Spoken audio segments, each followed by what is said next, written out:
at Toyota.com, Toyota moving forward. Mary and Marty, back over to you guys. There is something alluring about a race car driver. You came in the studio yesterday when you found out Al Unser Jr. was him. You walked right in. I'm right up to him, just had to shake his hand. Al Unser Jr.'s nickname is Little Al because his dad was senior, obviously, but Little Al is a very big deal. We're talking about one of the greatest guys to ever sit in the cockpit of a car, who is working with Baltimore to bring a very unique and special event long-term to your city. Check this out. Ladies and gentlemen, one of the greatest race car drivers in history. Well, thank you. Does that blow your mind when somebody says that to you? Yeah, it you know, I don't see it as that, but you know, when people start talking about history, they're talking about my dad and my Uncle Bobby. They're not really talking about me. But you know, you've stepped out of their shadow. Well, I mean, thank you. And with all due respect, your uncle and your dad, I mean, you know, two of the greatest ever to get behind the wheel, but you've established yourself. I mean, my gosh almighty. Well, Indy cars, IROC, man, you riding lawnmowers. Yeah.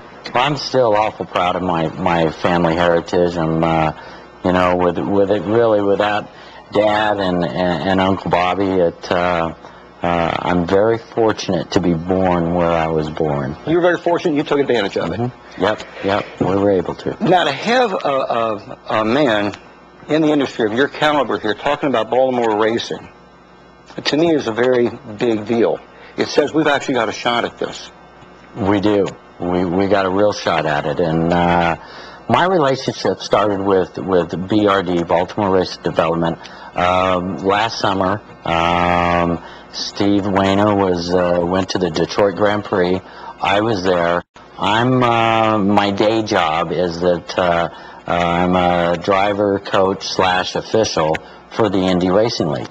And we got to talking, and one thing led to another, and I offered my help if he needed any, and his eyes opened up. Really, you'd help us? And I said, sure. You know, we'd love to be a part of it. And one thing led to another, and so here we are, and it's a great thing, and it's going to be great for the city of Baltimore.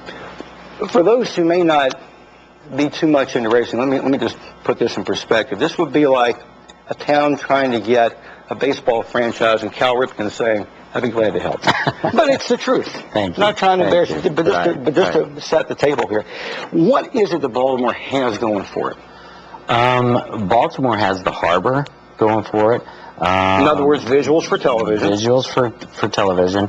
They've got the surrounding areas of the populated areas. You've got New York City very close, Washington, D.C. very close. You have Virginia to the south. It's a demographic area that the Indy Racing League sees as a great benefit to them. So they're as excited about coming to Baltimore and racing. It would be their eastern seaboard. And so it's a very important market for them to get into as well. So they've got their fingers crossed and everything, hoping that the city allows this to happen. And you like the track, you like the course. I love the course. We helped work it out with BRD and so on, and the designers of the track.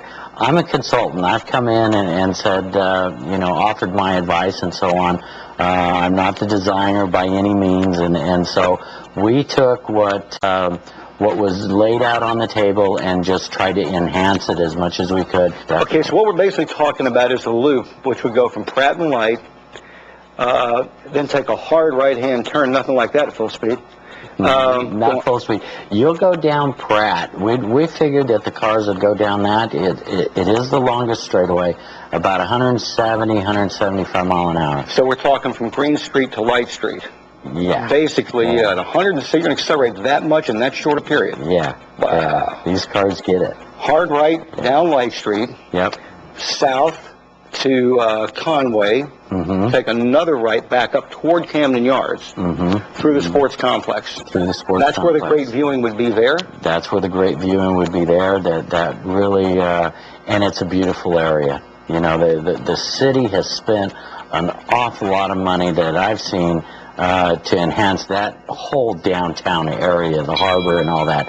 And so it'll be very good. I tell you what, our time on air has run short. We're going to do a web extra. If you'd like to find out more about this, here's the website for Baltimore Racing Development, and you can find more, some really detailed answers. And there's Al's website. Man, you just read that biography. If you're a gearhead, respect. Nobody on this planet's worthy. I mean that sincerely. Thank you. Okay, Al, you stay here. We'll do the web extra. We're going to throw it to Sharon Jabal. It's WJZ TV Traffic Control. We're going to have first warning weather and more from Baltimore, Maryland. Who'd have thunk we'd say Baltimore, Maryland? Maybe home to an IRL race.